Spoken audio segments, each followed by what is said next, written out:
दरभंगा में डाक प्रमंडल के अंतर्गत महिला उप डाकघर का शुभारंभ बिहार परिमंडल के पोस्टमास्टर जनरल जालेश्वर कहर के द्वारा फीता काटकर किया गया। यह महिला उप डाकघर पीटीसी कैंपस के मुख्य द्वार पर अवस्थित है। डाक अधीक्षक उमेश चंद्र प्रसाद ने कहा कि यह डाकघर दरभंगा प्रमंडल का पहला डाकघर है जिसे पूर्णतः महिला कर्मचारी द्वारा संचालित डाकघर के रूप में चिन्हित किया गया है। साथ ही आज डाक टिकट प्रदर्शनी स्थल पर माई स्टाम्प का भी शुभारंभ किया गया है, जो डाक विभाग की अनोखी पहल है। आपको बता दें कि यहाँ उप डाकपाल के रूप में कुमारी रीता, डाक सहायक के रूप में अर्चना कुमारी, एमटीएस के पद पर पुष्पा कुमारी एवं पोस्टमैन के पद पर अस्मिता गुवानी को कार्य सौंपे गए हैं। इस अवसर पर सहायक निदेशक जयप्रकाश, मनोज कुमार, सहायक अधीक्षक डाक निरीक्षक राजीव झा सहित कई लोग मौजूद थे। ये खुशी होगी कि दरभंगा जो पोस्टल डिवीज़न है सुकन्या समृद्धि खाता खोलने में पूरे प्रदेश में प्रथम पोजीशन पर है। और आज हम लोग पोस्टल ट्रेनिंग सेंटर कैंपस में ये जो महिला उप डाकघर नामित कर रहे हैं आज से, इसका भी उद्देश्य है कि महिला सशक्तिकरण के तरफ, और यहाँ से हम लोग कोशिश करेंगे ज़्यादा से ज़्यादा सुकन्या समृद्धि खाता इस डाकघर के जरिए खोले। और इस प्रयास में हमारे पीएमजी साहब हैं, हमारे निदेशक मुजफ्फरपुर हैं और सुपरिटेंडेंट पोस्ट ऑफिसेस, इन लोगों का जो प्रयास है बहुत ही सराहनीय है। तो आगे यहाँ पर केवल महिलाओं को सर्विस दिया जाएगा ये नहीं है, अन्य ग्राहक भी आएंगे। और यहाँ पर क्योंकि सभी जो स्टाफ है सब महिला होंगी, पोस्टमास्टर, फिर जो असिस्टेंट जो काउंटर पर बैठते हैं, फिर पोस्टमैन, सबको यहाँ पर महिला होंगी।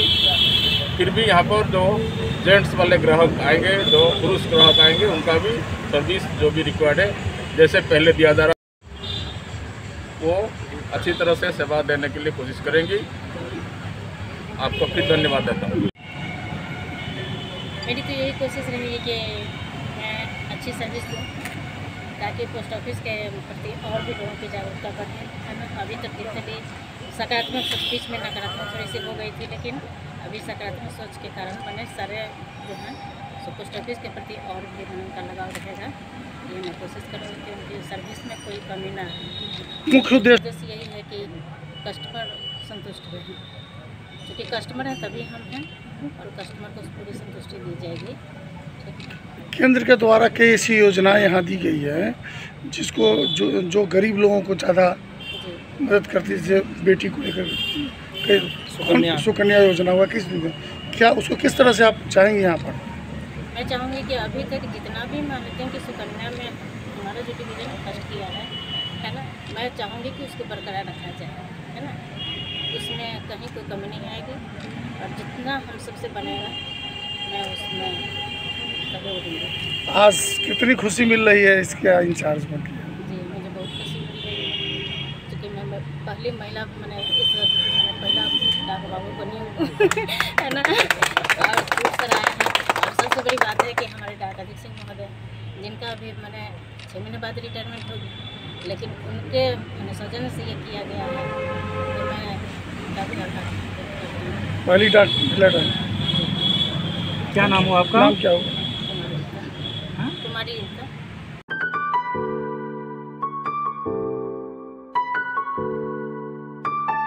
दरभंगा के अंबेडकर सभागार में बिहार संयुक्त प्रवेश प्रतियोगिता परीक्षा परिषद द्वारा औद्योगिक प्रशिक्षण संस्था प्रतियोगिता प्रवेश परीक्षा 5 सितंबर को आयोजित की जाएगी।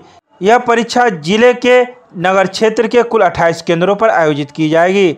जिलाधिकारी के आदेश पर अपर समाहर्ता दरभंगा विभूति रंजन चौधरी की अध्यक्षता में बैठक आयोजित की गई।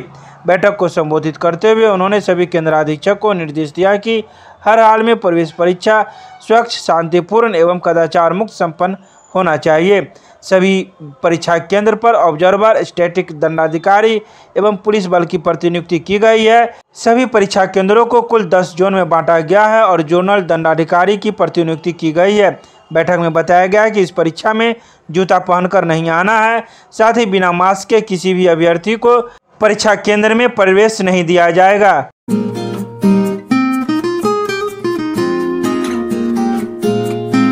दरभंगा के संस्कृत विश्वविद्यालय के दरबार हॉल में नेहरू युवा केंद्र के द्वारा आज़ादी अमृत महोत्सव तथा फिट इंडिया फ्रीडम रन 2 के कार्यक्रम का किया गया आयोजन। इस कार्यक्रम में मुख्य अतिथि के रूप में संस्कृत विश्वविद्यालय के प्रतिकुलपति प्रोफेसर सिद्धार्थ शंकर सिंह, अतिथि के रूप में सीएम कॉलेज के संस्कृत विभाग अध्यक्ष डॉक्टर RN चौरसिया एवं विशिष्ट अतिथि के रूप में नेहरू युवा केंद्र के अधिकारी रोशन कुमार मौजूद थे, जिनके द्वारा संयुक्त रूप से दीप प्रज्वलन कर कार्यक्रम की शुरुआत की गई।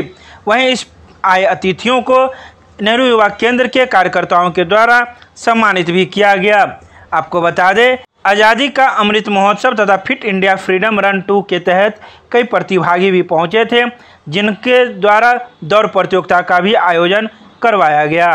आपने अपने हमारे भाषण संभालना युवाओं को तन से मजबूत होना है और मन से अपने कर्तव्य में लगना है, और यह जो अमृत महोत्सव चल रहा है इसे जन जन तक पहुंचाना है, इसको अपना महोत्सव समझना है और आज़ादी के मूल्यों को समझना है। आज़ादी का मतलब यह नहीं कि हमें उत्सृंखलता, आज़ादी का मतलब यह है कि हमें संविधान के हिसाब से कार्य करते हुए अपने कर्तव्य में प्रवीणता लानी है और लक्ष्य को प्राप्त करें, राष्ट्र को आगे बढ़ाएं, हम बढ़ें, सब बढ़ें। अभी भी नेहरू युवा केंद्र को लोग गाँव में नहीं जानते। नेहरू युवा केंद्र किसी पहचान की मोहताज नहीं है। युवा तो अपने आप में युवा है, ये तो एक शक्ति है। मैंने अभी अपने संभाषण में भी कहा कि मिथिला और मिथिला के लोग, मिथिला की धरती पहचान की मोहताज नहीं है। राष्ट्र नहीं, पूरा विश्व जानता है और नमन करता है माता जानकी को, जनक को, जो वैदेही हैं, ज्ञान की प्रतिमूर्ति हैं, विग्रह हैं। जैसे अमृत महोत्सव जो मनाया जा रहा है पूरे देश में, तो पूरे आज़ादी के अमृत महोत्सव में हर विभाग का भारत सरकार के द्वारा एक पोर्टल बनाया गया। उसमें हर विभाग के द्वारा बताया जाएगा कि पिछले 75 वर्षों में इस देश ने क्या आज़ादी पाई, क्या अचीव किया है। ठीक है, हमसे कुछ चीज़ें रह गई हों, उनको भी नज़रअंदाज नहीं किया गया है पूरी तरह से, लेकिन जो चीज़ें हमने हासिल करी हैं पिछले 75 वर्षों में, उन सब चीज़ों के बारे में एक हर डिपार्टमेंट अपने अपने तरीके से बताया जा रहा है। जैसे कला और संस्कृति विभाग बता रहा है कि पिछले 75 वर्षों में हमने क्या क्या अचीव किया। स्पेस और टेक्नोलॉजी के विभाग का वो बता रहे हैं कि हमने क्या क्या हासिल किया, कि चंद्रयान हमने बना लिया, मंगलयान हमने बना लिया। तो पिछले 75 वर्षों में क्या क्या हुआ। अब हमारा जो विभाग है वो खेल मंत्रालय भारत सरकार के अंडर आता है, तो उसमें हमने क्या किया है कि फ्रीडम रन के तहत जो स्वच्छ, जैसे फिट इंडिया जैसे कहते हैं, जो हमारा कैंपेन पिछले साल से चल रहा है, तो उसे हमने फिट इंडिया 2.0 कर दिया है, जिससे क्या कहते हैं, जो समाज में स्वस्थ समाज होगा तो वो बढ़ता हुआ समाज होगा, तो स्वस्थ समाज होगा। उसी के मद्देनज़र रखते हुए ये कैंपेन चलाया जा रहा है, जिसमें फिट इंडिया, जिसमें 75 किलोमीटर की एक दौड़ कराई जाएगी हर ज़िले में। ये पूरे भारत सरकार का सिर्फ एक ज़िले का नहीं है, ये पूरे हर डिस्ट्रिक्ट का काम है। हर डिस्ट्रिक्ट में, हर गाँव में 75 गाँवों में ये दौड़ करानी है, जिसमें 75 युवा पार्टिसिपेट करेंगे। 75 का मेन लक्ष्य ये रखा गया है, 75 इसलिए रखा गया है कि भारत को आज़ादी के 2022 में 15 अगस्त 2022 को भारत जो होगा वो 75 साल हो जाएंगे उसकी आज़ादी के पूरे। लेकिन ये हम 75 हफ्तों तक ये सेलिब्रेट करें, इसीलिए इस कार्यक्रम की शुरुआत 12 मार्च 2021 से कराई गई थी, जब प्रधानमंत्री मोदी ने दांडी मार्च को हरी झंडी दी थी। जो दांडी मार्च एक प्रतीकात्मक था, जब महात्मा गांधी ने पहली बार शुरू किया था अंग्रेज़ों के खिलाफ आंदोलन शुरू करना, जो था कि हमें विदेशी नहीं चाहिए हमें हमारी धरती को, तो उसी के आधार पर ये हमने शुरू किया है, जो 12 मार्च 2021 से 15 अगस्त 2022 तक चलेगा।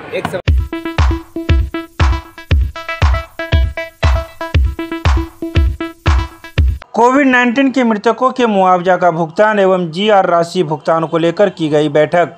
जिलाधिकारी डॉक्टर त्यागराजन एसएम की अध्यक्षता में उनके कार्यालय प्रकोष्ठ में कोविड-19 के मृतकों के आश्रितों को मुआवजा राशि भुगतान एवं बाढ़ प्रभावित परिवारों को GR बाढ़ सहायता अनुदान राशि भुगतान की समीक्षात्मक बैठक की गई। बैठक में उन्होंने बारी बारी से बहादुरपुर, हायाघाट, सदर, मनीगाछी, जाले, बेनीपुर, कुशेश्वर स्थान एवं कुशेश्वर स्थान पश्चिमी के अंचलाधिकारी से वहां के कोविड-19 के मृतकों के आश्रितों के लिए उपलब्ध कराई गई राशि के भुगतान की स्थिति की समीक्षा की गई। समीक्षा क्रम में उन्होंने निर्देशित किया कि यदि किसी मृतक का पता नहीं चल रहा है या कोई मृतक दूसरे अंचल का है तो उसका शेष मुआवजा राशि जिला आपदा प्रबंधन कार्यालय को लौटा दिया जाए। जिनका भुगतान लंबित है उन्हें आज ही भुगतान कर दिया जाए तथा 8 सितंबर तक लापता मृतकों की सूची जिला आपदा प्रबंधन कार्यालय को उपलब्ध करा दें।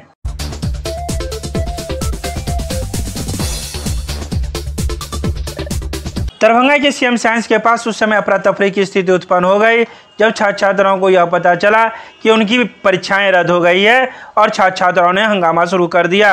मौके पर पहुंची नगर थाना पुलिस ने छात्र छात्राओं को शांत किया और उसे समझाया। बता दें, वहीं प्रधानाचार्य ने भी यह जानकारी दी है कि उनकी सेकेंड सीटिंग की परीक्षाएं विश्वविद्यालय के द्वारा रद्द कर दी गई थी, जिस वजह से छात्र छात्राएं आक्रोशित हो गए। छात्र छात्राओं का कहना है कि हम लोग दूर दराज से आते हैं और अचानक परीक्षा कैंसिल हो जाने की वजह से हम लोगों की परेशानी बढ़ जाती है। वहीं छात्र छात्राओं ने दबे जुबान में यह भी कहा है कि आज प्रश्न पत्र लीक हो गया है, जिस वजह से परीक्षाएं को रद्द करनी पड़ी। थाना से फोन आया कि यहाँ पर परीक्षा कैंसिल हो गया, कुछ लड़का लोग हल्ला गुल्ली कर रहा, उसी में हम लोग आए थे। आपका आदेश हुआ था तो चले आए, भीड़ भड़का था, उसको समझा बुझा के इधर उधर कर दिए, चला गया। मामला शांत हो गया? मामला शांत हो गया है। तो सुनने में आ रहा है कि एग्जामिनेशन कैंसिल हो गई है। हाँ, आज की परीक्षा जो कैंसिल हो गया, कैसे हो गया अब पता नहीं। क्या कारण था हंगामा के पीछे? कारण क्या? वही कैंसिल होने का कारण तो उसी को लोग कराएगा। क्वेश्चन लीक या कोई किसी प्रकार का? नहीं, क्वेश्चन नहीं आया था। क्वेश्चन नहीं, लेट से आया। हाँ, इसलिए क्या हुआ नहीं हुआ तो आज शाम की परीक्षा को स्थगित कर दिया, क्योंकि छात्र गेट पर आ गए थे तो अपना आक्रोश कर रहे थे कि नहीं, हम आ गए हैं, बाहर के लड़के हैं, हमारे यहाँ चंदौना का सेंटर है, मलेशियम का सेंटर है, महारम का सेंटर है। तो जो होता है छात्रों का, गर्मी में हम आए, बाहर से आए। सरकारी संपत्ति को? हाँ, सरकारी संपत्ति नहीं, सरकारी संपत्ति ना, समझा बुझा दिया गया है, यूनिवर्सिटी का नोटिस दिखा दिया गया है। ये 12:30 करीब, 1:45 बजे। एग्जाम किस समय? एग्जाम का टाइमिंग क्या था सर?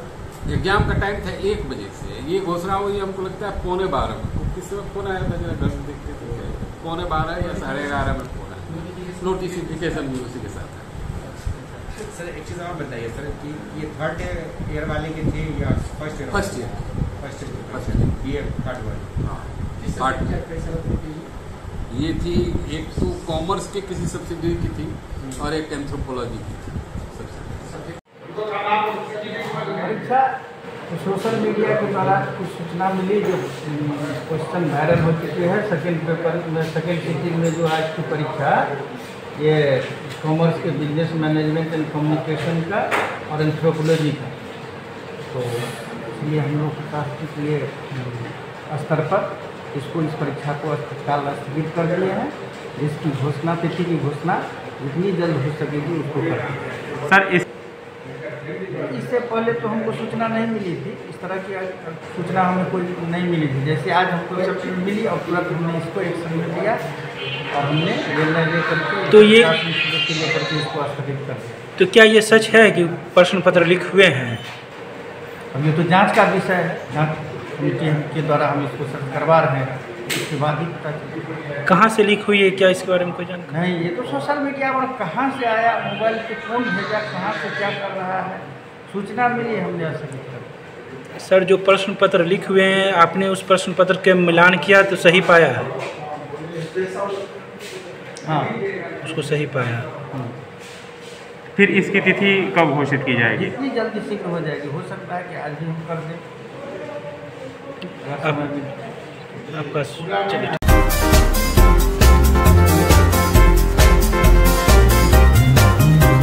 5, 6 एवं 7 दिसंबर को चलेगा दूसरे डोज का टीका अभियान। सभी पीएससी व एपीएससी में दूसरे डोज के टीका के लिए बनेगा अतिरिक्त काउंटर। दरभंगा के अम्बेडकर सभागार में जिलाधिकारी डॉक्टर त्यागराजन एसएम की अध्यक्षता में कोविड-19 से सुरक्षा व संक्रमण से बचाव के लिए चलाए जा रहे टीकाकरण महाअभियान को लेकर बैठक की गई। बैठक में जिला प्रतिरक्षण पदाधिकारी ने बताया कि दरभंगा जिले में लगभग 80,000 लोगों को दूसरे डोज का टीका लगवाना बाकी है। इन लोगों का टीका लगवाने के समय पूरा हो चुका है। बैठक में दूसरे डोज के टीका लेने वाले को विशेष सुविधा प्रदान करने हेतु 5, 6, 7 सितंबर को एक विशेष टीकाकरण अभियान चलाने का निर्णय लिया गया है।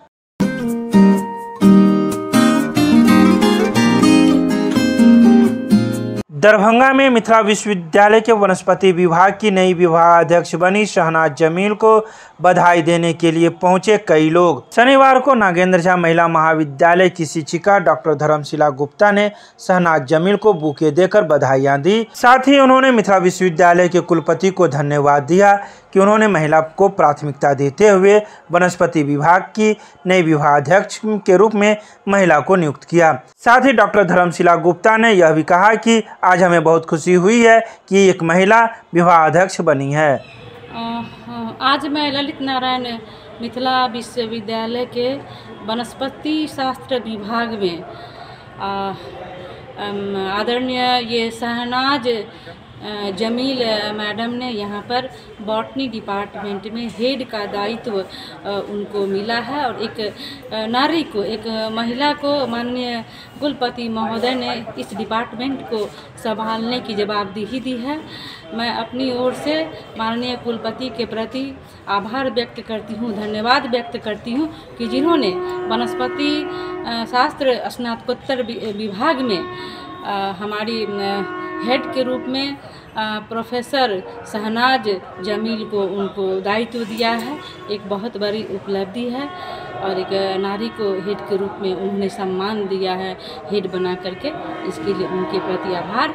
और मैडम शहनाज जमील को मैं अपनी ओर से उनके धन्यवाद उनको देती हूँ, उनको बहुत बहुत बधाई देती हूँ और बधाई के साथ साथ शुभकामनाएं कि उनके निर्देशन में, उनके नेतृत्व में वनस्पति स्नातकोत्तर विभाग निरंतर आगे की ओर, प्रगति की ओर, शिक्षा के क्षेत्र में अपना नाम रोशन करेगा और ललित नारायण मिथिला विश्वविद्यालय का भी नाम ऊंचा होगा। डॉक्टर धर्मशिला गुप्ता, प्रोफेसर नागेंद्र झा महिला महाविद्यालय दरभंगा।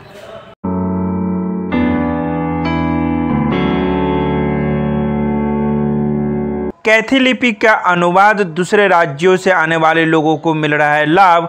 यह लाभ महाराजाधिराज लक्ष्मेश्वर सिंह संग्रहालय में दी जा रही है। आपको बता दें कि महाराजाधिराज लक्ष्मेश्वर सिंह संग्रहालय के द्वारा कुछ माह पूर्व कैथी लिपि का प्रशिक्षण दिया गया था। यह कैथी लिपि का उपयोग पुराने ज़माने में ज़मीन के कागजात बनाने के लिए किया जाता था, लेकिन अब उसी कागजात को समझने के लिए वर्तमान समय में किसी के पास इस लिपि की कोई जानकारी नहीं है, जिस वजह से दूसरे राज्यों में कैथी लिपि का उपयोग होने पर लोगों को समझने में काफ़ी परेशानी होती है, जिसको लेकर अब दूसरे राज्यों से अब यहाँ लोग आना प्रारंभ कर दिए हैं। इसी संदर्भ में शनिवार को झारखंड से एक व्यक्ति कैथी लिपि का अनुवाद हिंदी में कराने के लिए आए थे। उस व्यक्ति का कहना है कि हमारा ज़मीन का मामला हाई कोर्ट में चल रहा है और वहाँ के लोग कैथी लिपि नहीं समझ पा रहे हैं, जिस वजह से हमें आदेश मिला है कि ज़मीन के कागजात को हिंदी में अनुवाद करा कर लाएँ, तो ही जाकर हम कुछ कर पाएंगे। कैथी लिपि ट्रांसलेटर के रूप में बैठे हुए हैं और कैथी लिपि को हिंदी में ट्रांसलेट करते हैं। लोगों को इससे ये फ़ायदा है कि ज़मीन से संबंधित जो भी पुराना डॉक्यूमेंट है वो कैथी लिपि में लिखा हुआ है। आज के समय में जो भी जज है, कलेक्टर है, डीएम है, मजिस्ट्रेट है, उनको कैथी लिपि को पढ़ने में कठिनाई का सामना करना पड़ रहा है।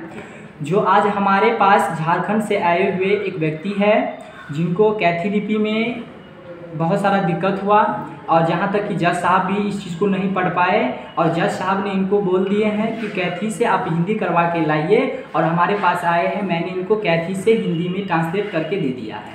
क्या सरकार को इससे कोई व्यवस्था नहीं है? सरकार तो सबसे पहले जो सर्वे करवा रही है उसमें सबसे पहले डॉक्यूमेंट का जो मसला है, जो विवाद है, उसको ख़त्म किया जाए, क्योंकि जो डॉक्यूमेंट कैथी लिपि में लिखा हुआ है वो कोई पढ़ नहीं पाते हैं। तो सबसे पहले बिहार सरकार को कैथी लिपि के जो भी जानकार हैं उसको बहाल किया जाए और बहाल करने के उपरांत उस कैथी को हिंदी में करके फिर सर्वे का काम प्रोसेस एकदम अच्छा तरह रहेगा।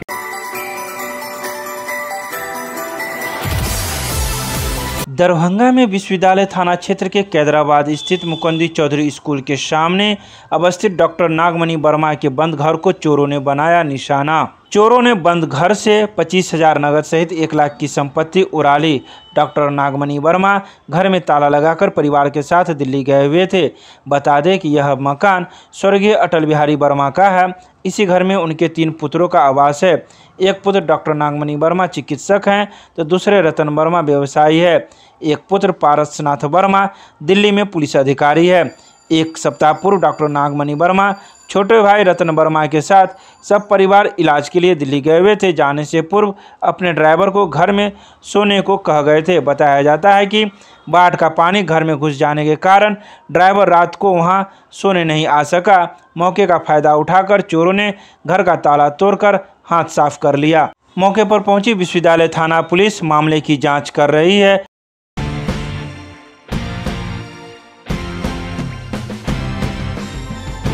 दरभंगा के शोभन के पास हुआ दर्दनाक हादसा। बस और ट्रक में हुई जोरदार टक्कर, एक की मौत, दर्जनों यात्री घायल। दरभंगा जिले के सिमरी थाना क्षेत्र के अंतर्गत शोभन चौक के पास रात्रि लगभग 1:20 पर एक बस और ट्रक के बीच जोरदार टक्कर हो गई। मौके पर मौजूद प्रत्यक्षदर्शी का कहना है कि जो ट्रक था वह मुजफ्फरपुर से आ रहा था तो वहीं बस दरभंगा से आ रही थी, जिसमें यात्रियों की संख्या काफ़ी थी। दोनों में आपस में टक्कर हो गई। यह घटना बीती रात 1:20 पर है, जिसमें दर्जनों व्यक्ति घायल हो गए। सभी घायलों का इलाज DMCH में कराया जा रहा है। तो वहीं घटनास्थल पर ही बस ड्राइवर की मौत हो गई। आपको बता दें कि 3 व्यक्ति जो गंभीर रूप से घायल हैं उन्हें रेफर कर दिया गया है। देखिए सर, हम सोए हुए थे, करीब 1:20 में ये गाड़ी आई। वो गाड़ी आई और वो गाड़ी मुजफ्फरपुर से आ रही थी। ट्रक, कौन गाड़ी कहाँ से आ रही थी? ट्रक मुजफ्फरपुर से क्रॉस हो रही थी, ये दरभंगा से क्रॉस हो रही थी। तो ये बहुत तेज में था, ये गाड़ी रफ्तार में। वो जैसे पास किया, जैसे ये मर बैठा। हम लोग धड़ाम से आवाज़ सुने, धड़ाम का हम लोग यहाँ पहुँच गए। यहाँ पहुँचने के बाद सबको घटना को जितना था फोन किए, पुलिस वाला आया, सब आया, सबको गाड़ी उड़ी में बैठा के DMCH 5-6 गाड़ी माल हुआ, सबको भेज दिए हम वहाँ DMCH भेज दिए। ये बस वाला ड्राइवर का सुनते हैं कि दम तोड़ दिया रास्ते में। कितना आदमी आपके सामने जख्मी लग रहा था बस में? हमारे आदमी में एक ही को सही निकला, बाकी सब जख्मी है। कितने आदमी लगभग जख्मी होंगे? जख्मी कम से कम होगा 30-40 आदमी जख्मी है। आपका क्या नाम है? मेरा नाम मोहम्मद साकिर है, नादाब। मिथिला विश्वविद्यालय के स्नातकोत्तर राजनीतिक विज्ञान विभाग में शिक्षक दिवस की पूर्व बेला पर छात्र छात्राओं के द्वारा शिक्षक दिवस बड़े हर्षोल्लास के साथ मनाया गया। समारोह की शुरुआत डॉक्टर सर्वपल्ली राधाकृष्णन की प्रतिमा पर विभागाध्यक्ष प्रोफेसर जितेंद्र नारायण सिंह सहित तमाम विभागीय प्रोफेसर और छात्र छात्राओं ने माल्यार्पण व दीप प्रज्वलन के साथ की गई। तत्पश्चात छात्र छात्राओं के द्वारा सभी आए शिक्षकों को पाक चादर और बुके देकर सम्मानित किया गया। वहीं शिक्षकों के द्वारा केक काटकर समारोह मनाया गया। कार्यक्रम का संचालन संदीप कुमार चौधरी के द्वारा किया गया। समारोह को संबोधित करते हुए विभागाध्यक्ष प्रोफेसर जितेंद्र नारायण ने कहा कि गुरु वह है जो अनुकरणीय है। शिक्षक के आचरण से विद्यार्थियों पर अधिक गहरा प्रभाव पड़ता है। भारत में प्राचीन समय से ही गुरु शिष्य की परंपरा बनी रही है।